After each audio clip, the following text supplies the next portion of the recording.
दक्षता academy channel. तो polity series में आज का जो हमारा टॉपिक है वो सबसे इम्पोर्टेंट टॉपिक है। अगर आपने पॉलिटी पूरी पढ़ ली, अगर कॉन्स्टिट्यूशन पूरा पढ़ लिया और अगर ये टॉपिक छोड़ दिया फंडामेंटल राइट्स यानी कि मूल अधिकार, तो मान लीजिए कि आपने पॉलिटी सब्जेक्ट कंप्लीट ही नहीं किया। तो सबसे इम्पोर्टेंट टॉपिक जो है पॉलिटी का आज हम कंप्लीट करेंगे, आज शुरू कर रहे हैं। तो वीडियो को एंड तक जरूर देखिए। इस टॉपिक से आपके क्वेश्चन जरूर आते हैं गवर्नमेंट एग्जाम्स में, तो इस टॉपिक को आप बिल्कुल मत छोड़िएगा और वीडियो को एंड तक जरूर देखें। वीडियो अगर अच्छी लगते हैं तो समझ आता है अगर आपको टॉपिक, तो लाइक करें, शेयर करें, चैनल पर नए हैं तो सब्सक्राइब कर लें। और अगर आपको कोई डाउट लगता है तो आप मुझे नीचे कमेंट सेक्शन में वो पूछ सकते हैं साथ साथ। तो शुरू करते हैं। सबसे पहले तो जो फंडामेंटल राइट्स है, मूल अधिकार है, ये आपके संविधान में कौन से पार्ट में दिए गए हैं? पार्ट 3 में, भाग 3 में जो है आपके फंडामेंटल राइट्स दिए गए हैं। और फंडामेंटल राइट्स के बारे में आपके कौन से आर्टिकल में बताया गया है? तो आर्टिकल नंबर 12 से 35 तक। तो 12 से 35 तक जो है आपके आर्टिकल में मूल अधिकार के बारे में हमें बताया गया है। और जो हमारे मूल अधिकार लिए गए हैं वो कौन से देश के संविधान से लिए गए हैं? तो वो आपके अमेरिका के संविधान से लिए गए हैं। कौन से देश के संविधान से? अमेरिका के संविधान से। और मूल अधिकारों के लिए जो एक टर्म यूज की जाती है फंडामेंटल राइट्स के लिए, और वो टर्म क्या है? Magna carta. Magna carta. तो मैग्ना कार्टा किसे कहा जाता है? याद रखिएगा, क्वेश्चन आ सकता है। मैग्ना कार्टा हमारा जो है मूल अधिकारों या फंडामेंटल राइट्स के लिए यूज किया जाता है। दरअसल जो मैग्ना कार्टा है ये आपका फ्रांसीसी शब्द है, ये आपका फ्रेंच लैंग्वेज का जो है आपका वर्ड है। चाहे ये शब्द जो है आपका फ्रेंच लैंग्वेज का है, लेकिन जो मैग्ना कार्टा शब्द लिया गया है हमने कहां से लिया है? आपका ब्रिटेन से, इंग्लैंड से जो हमने ये वर्ड लिया है। दरअसल जो है पहले जो शाही लोग थे, राजशाही परिवार के लोग अपने मजदूरों को जो है कुछ अधिकार देते थे, और वो उन अधिकारों को क्या कहते थे ब्रिटेन में? उसके लिए एक शब्द यूज किया जाता था, और वो शब्द क्या था? Magna carta. अब संविधान की बात करें तो हमें संविधान जो है हमें मूल अधिकार जो देता है, हमें अधिकारों के रूप में जो सबसे अधिकार, जो इम्पोर्टेंट अधिकार देता है हमें संविधान, वो कौन से अधिकार है? हमारे मूल अधिकार या फंडामेंटल राइट्स। तो जो अधिकार ब्रिटेन में राजशाही के लोग जो है अपने मजदूरों को देते थे, वो अधिकार शब्द वहां पर किस रूप में यूज किया जाता था? मैग्ना कार्टा के रूप में। वही मैग्ना कार्टा शब्द हमारे संविधान में जो मूल अधिकार दिए गए हैं इनके रूप में यूज किया गया है। तो हमारे जो मूल अधिकारों को क्या कहा जाता है? मैग्ना कार्टा के नाम से भी जाना जाता है। तो याद रखिएगा, मैग्ना कार्टा शब्द ब्रिटेन से लिया गया है, लेकिन फ्रेंच लैंग्वेज का ये आपका शब्द है। तो समझ आ गया कि इसे मैग्ना कार्टा क्यों कहते हैं? क्योंकि मैग्ना कार्टा का दरअसल मतलब क्या है? आपका अधिकार, जो कि शाही परिवार के लोग अपने मजदूरों को अधिकार देते थे, जिसे मैग्ना कार्टा कहा जाता था।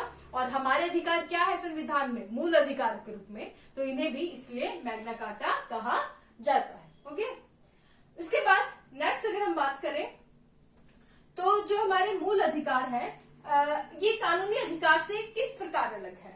तो सबसे पहले तो जो मूल अधिकार है ये किसी कंपनी को नहीं दिए जाते, किसी संस्था को, कंपनी को या किसी गवर्नमेंट को नहीं दिए जाते, ये एक स्पेसिफिक पर्सन को दिए जाते हैं, हमें दिए गए हैं। और मूल अधिकार हमारे जो है प्राकृतिक अधिकार है, जो हमारे गरिमापूर्ण जो जीवन के लिए जो है जरूरी है, हमें जीने के लिए जरूरी है। हमारे मूल अधिकार जो है हमारे लिए जरूरी है। अगर पूछा जाए ये आपके कानूनी अधिकार से किस तरह अलग है? जो आपके कानूनी अधिकार है उसे आपको कानून के द्वारा उन्हें छीना जा सकता है, उन्हें कानून बनाकर छीना जा सकता है, लेकिन मूल अधिकारों को आपका कानून के द्वारा भी छीना नहीं जा सकता। अगर आपसे छीने जाते हैं किसी भी प्रकार से, तो आप जो है हाई कोर्ट में या सुप्रीम कोर्ट से जो है रिट के जरिए जो है इनके जो है अपनी सुरक्षा मांग सकते हैं, अपने मूल अधिकारों की जो सुरक्षा है मांग सकते हैं। हाई कोर्ट या सुप्रीम कोर्ट से रिट लगाकर जो है इनकी सुरक्षा, अपने मूल अधिकारों के संरक्षण के लिए आप लड़ सकते हैं, अपील कर सकते हैं। तो इस तरह से मूल अधिकार कानूनी अधिकार से अलग है कि कानूनी अधिकार के आगे जो कानूनी अधिकार आपसे छीने जा सकते हैं, लेकिन अगर मूल अधिकार आपसे छीने जाए तो आप उसके अगेंस्ट जो है हाई कोर्ट में, सुप्रीम कोर्ट में जो है आप रिट लगा सकते हैं। लेकिन इसका मतलब ये नहीं है कि जो आपके मूल अधिकार खत्म नहीं किए जा सकते या लिमिट नहीं किए जा सकते। अब जैसे कि अगर काफी टाइम टू टाइम आंदोलन होते रहते हैं, स्टूडेंट्स आंदोलन करते हैं, कोई भर्ती नहीं आती है, जैसे कि काफी अभी भर्तियां नहीं निकली थी, तो स्टूडेंट्स ने जो है आपके सरकार के विरुद्ध जो है आपने धरना प्रदर्शन किया था, तो वो आपका मूल अधिकार है कि आप जो है चाहे अपनी आवाज उठा सकते हैं किसी भी चीज के लिए, आप स्वतंत्र हैं, आपको अधिकार है, तो उसके अगेंस्ट आपको जो है सरकार आपको कुछ नहीं करेगी।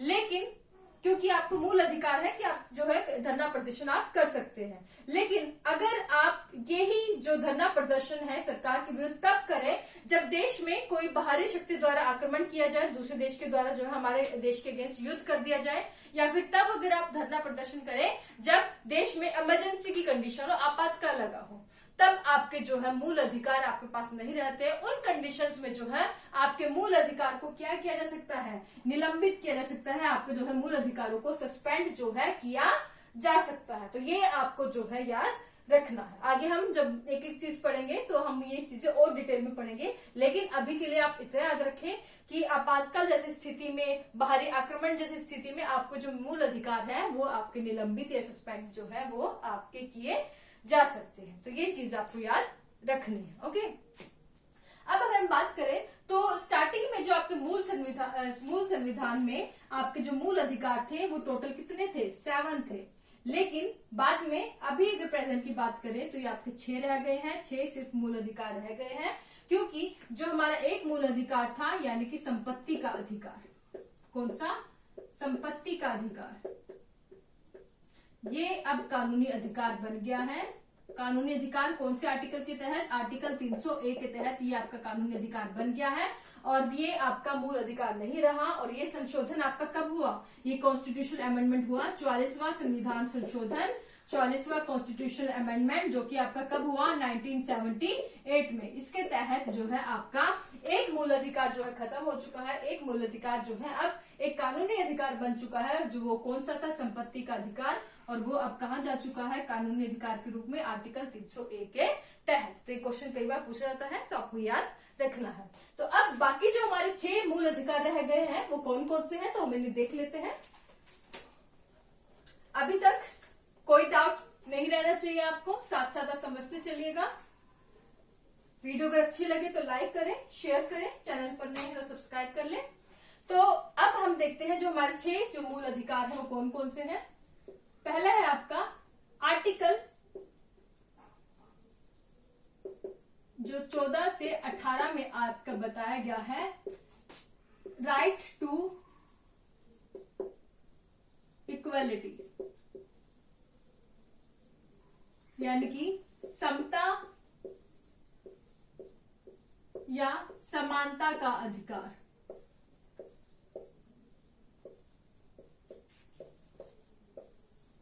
डिटेल में हम आगे पढ़ेंगे, लेकिन अभी आप ये समझें कि कौन कौन से जो आर्टिकल है हमारे संविधान में दिए गए हैं, कौन कौन से जो है राइट्स दिए गए हैं। उसके बाद है आर्टिकल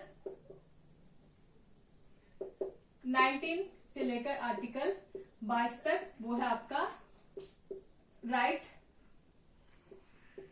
टू फ्रीडम, यानी कि स्वतंत्रता का अधिकार। ओके, नेक्स्ट है आपका आर्टिकल 23, 24, और ये है राइट अगेंस्ट एक्सप्लॉयटेशन।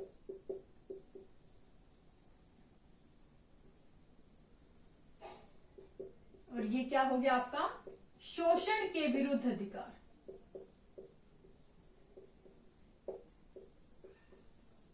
शोषण के विरुद्ध अधिकार। ओके, उसके बाद आपका है आर्टिकल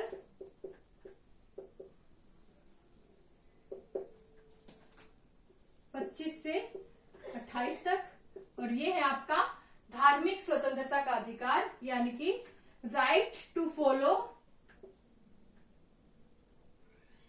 यानी कि आप लिख ले रिलीजियस फ्रीडम, शॉर्ट फॉर्म में लिख दे रिलीजियस फ्रीडम, यानी कि right to follow any religion. Okay, धार्मिक स्वतंत्रता का अधिकार,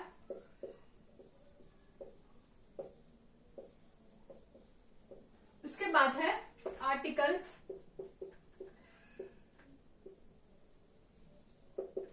29 और 30।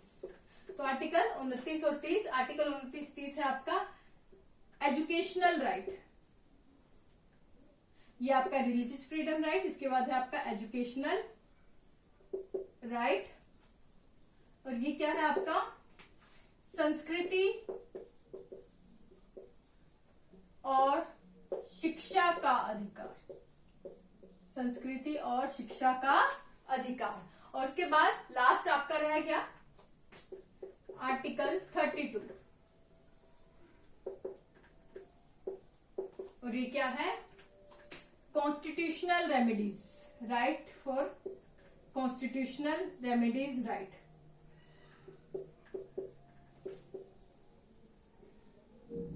यानी कि संवैधानिक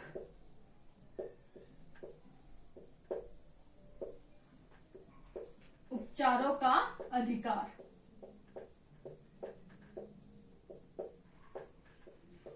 अब ये हैं हमारे फंडामेंटल राइट्स यानी कि मूल अधिकार। तो आपके हो गए 1, 2, 3, 4, 5, 6। ये जो एक और था हमारा, जिसे हम 7th कह सकते हैं, मैंने आपको बताया कि वो 44th आपका कॉन्स्टिट्यूशन अमेंडमेंट हुआ, 44वां संविधान संशोधन जो कि 1978 में हुआ, जिसमें से जो आपका 7वां एक जो आपका रह गया फंडामेंटल राइट, वो जो कि अभी हमारा फंडामेंटल राइट नहीं है, वो मूल संविधान में हमारा फंडामेंटल राइट था, लेकिन अब उसे कानूनी अधिकार बना दिया गया है आर्टिकल 301 के तहत। तो अब वो हमारा मूल अधिकार या जो फंडामेंटल राइट नहीं रह गया। तो ये है हमारे जो 6 आर्टिकल, जो हमें 6 कैटेगरीज जो कि हमें मूल अधिकारों के बारे में, अपने जो फंडामेंटल राइट्स हैं वो हमें कंप्लीट करने हैं। तो ये आज सिर्फ हम इतना ही पढ़ेंगे, एक इंट्रोडक्शन हमने आज जो है कंप्लीट कर ली है हमारी मूल अधिकारों के बारे में, फंडामेंटल राइट्स के बारे में। कल से जो हम एक एक आर्टिकल के बारे में डिटेल से पढ़ेंगे, तो आप जो वीडियो को जरूर फॉलो करें, कल को आप जरूर तैयार रहें। कल हम नेक्स्ट वीडियो एक एक आर्टिकल को लेकर जो है पढ़ेंगे। तो आज के लिए बस इतना ही। वीडियो अगर अच्छी लगी तो लाइक करें, शेयर करें, चैनल पर नए हैं तो सब्सक्राइब कर लें। Thank you so much.